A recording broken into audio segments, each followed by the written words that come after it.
اس لیے ہے کہ ہم نے پچھلی زندگی میں کوئی اچھے کام نہیں کیے ہیں، اس لیے ہمیں پچھلی زندگی کا غم ہے، اس غم کو سوچ کر کے ہم آنے والے کل سے چیز کو سوچ کر کے ہم آنے والے کل سے ڈرا کرتے ہیں۔ اب ظاہر سی بات ہے، ہمارا بچپنا ہوا، ماں باپ نے مدرسے میں ایڈمیشن کروایا، ایڈمیشن کروانے کے بعد ماں باپ کے تو جتنی چھمتا ہوتی ہے اتنے اپنے بچے کو پڑھاتے ہیں، لیکن یہ بچے کی مرضی ہے، اگر پڑھ لے تو کامیاب ہے، نہ پڑھے تو بیکار ہے۔ لیکن جب بچہ نہیں پڑھتا ہے، مدرسے سے یا پڑھائی چھوڑ دیتا ہے یا مدرسے سے نکل جاتا ہے، عزیزان ملت اسلامیہ، جب بچہ بڑا ہوتا ہے تو اسے افسوس ہوتا ہے، اسے غم ہوتا ہے، کاش کہ میرے ماں باپ نے مدرسے میں ایڈمیشن کروایا تھا، داخلہ کروایا تھا، اگر پہلے تھے تو اس چیز کا غم نہ ہوتا کہ ہمارے گھر میں فاتحہ دینا ہے، کسی کو بلانا نہ پڑتا، خود سے فاتحہ۔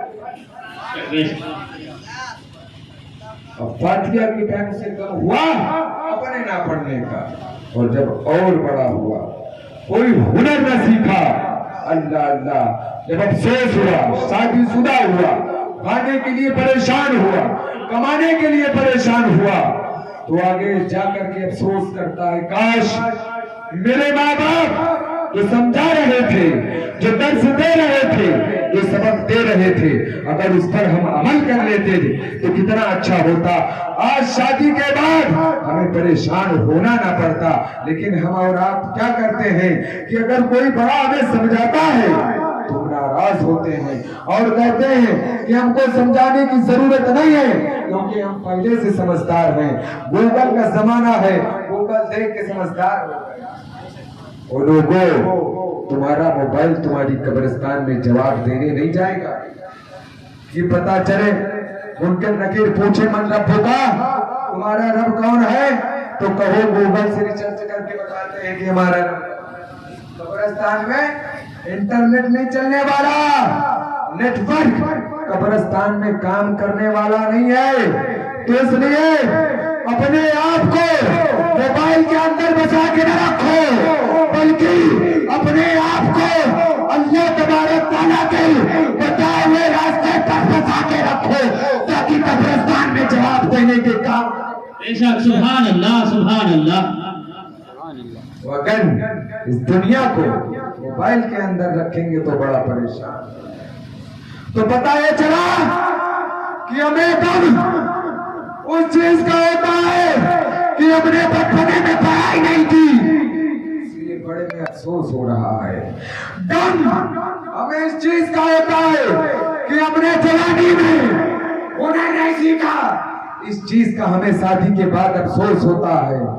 غم ہمیں اس وقت ہوتا ہے جب ہمارا بڑھاپا آتا ہے، بچے ہماری بات نہیں مانتے، اس چیز کا ہمیں غم ہوتا ہے، کاش ہم اپنے بچے کو حافظ قرآن بنا دیتے ہیں۔ اللہ اللہ۔ اور ڈر آنے والے کل کا ہوتا ہے کہ آج تو کھا لیے ہیں، کل کھانا نصیب ہوگا کہ نہیں ہوگا۔